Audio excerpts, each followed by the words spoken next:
ফের এসএসসির বিরুদ্ধে নিয়োগ দুর্নীতির অভিযোগ। সুপ্রিম কোর্টে এসএলপি দায়ের ৩৫ জন চাকরি প্রার্থীর প্রথম মেধা তালিকায় তাদের নাম থাকলেও পরবর্তী মেধা তালিকা থেকে বাদ পড়ে যায় তাদের নাম। ফলে কাউন্সেলিং বন্ধ চেয়ে সুপ্রিম কোর্টের দ্বারস্থ হন ওই ৩৫ জন চাকরি প্রার্থী। এখানে মোট শূন্য পদ ১৪,৩৩৯। এক নজরে দেখে নেওয়া যাক এই মামলার ঘটনাক্রম। ২০১৬ সালে এসএলএসটি পরীক্ষা হয়।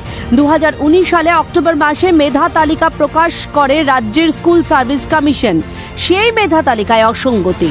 বিচারপতি মৌসুমী ভট্টাচার্যের এজলাসে মামলা দায়ের। ১১ই ডিসেম্বর ২০২০ সালের মেধা তালিকায় অসঙ্গতি থাকার কারণে তা বাতিল করে স্বচ্ছ নিয়োগের নির্দেশ দেন বিচারপতি।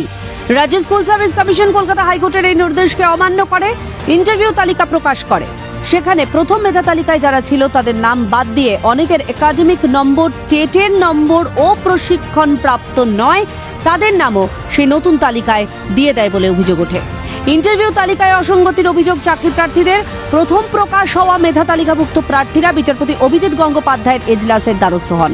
১৯ সেপ্টেম্বর ২০২১ সালে সেই তালিকা বাতিল না করে স্কুল সার্ভিস কমিশনের কাছে অভিযোগ জানানোর নির্দেশ বিচারপতির। পরবর্তী সময় ডিভিশন বেঞ্চে যায় মামলা। সেখানে প্রথম মেধা তালিকাভুক্ত প্রার্থীরা জানায় এসএসসি যে প্রার্থী তালিকা প্রকাশ করেছে তাতে অসঙ্গতি ও ত্রুটি রয়েছে। বিচারপতি সুব্রত তালুকদারের ডিভিশন বেঞ্চ নির্দেশ দেন তালিকাভুক্ত প্রার্থীরা এসএসসির কাছে অভিযোগ জানাবে এবং কোর্টের নজরদারিতেই নিয়োগ প্রক্রিয়া চলবে। যদিও পরবর্তী সময় বেঞ্চ বদল হয়ে মামলা চলে যায় বিচারপতি সৌমেন সেনের ডিভিশন বেঞ্চে। বিচারপতি সৌমেন সেনের ডিভিশন বেঞ্চ প্রথম মেধা তালিকাভুক্ত প্রার্থীদের এবং এরকম অসংখ্য মামলাকারীদের বক্তব্য না শুনে ২০২৩ সালের ৮ই আগস্ট এসএসসি প্যানেল প্রকাশের নির্দেশ দেন এবং চূড়ান্ত অসঙ্গতি অস্বচ্ছতা থাকলেও মামলাকারীদের বক্তব্য না শুনে ডিভিশন বেঞ্চ কাউন্সেলিং এর নির্দেশ দেন। মামলাকারীদের পক্ষে আইনজীবী আশিস কুমার চৌধুরী প্রশ্ন তোলেন, এই মামলাকারীরা প্রথম তালিকাভুক্ত প্রার্থী, ফলে তাদের নাম কেন বাদ দেওয়া হলো তার কোনো সদুত্তর নেই। তিনি আরও অভিযোগ করেন, অনেক প্রার্থী যাদের একাডেমিক নম্বর বাড়ানো হয়েছে এবং শুধু তাই নয়, টেট ওয়েটেজ বাড়িয়ে প্যানেলে অন্তর্ভুক্ত করা হয়েছে।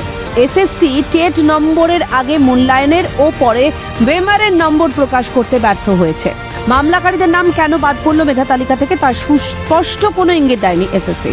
মামলাকারীদের বক্তব্য না শুনে ডিভিশন বেঞ্চ একতরফা রায় দিয়েছে বলেও অভিযোগ আইনজীবীর। এখন দেখার সুপ্রিম কোর্টে চাকরি প্রার্থীদের আবেদনের ভিত্তিতে এই মামলা কোন দিকে মোড় নেয়। অভিরূপা হাজরার রিপোর্ট, ক্যালকাটা নিউজ।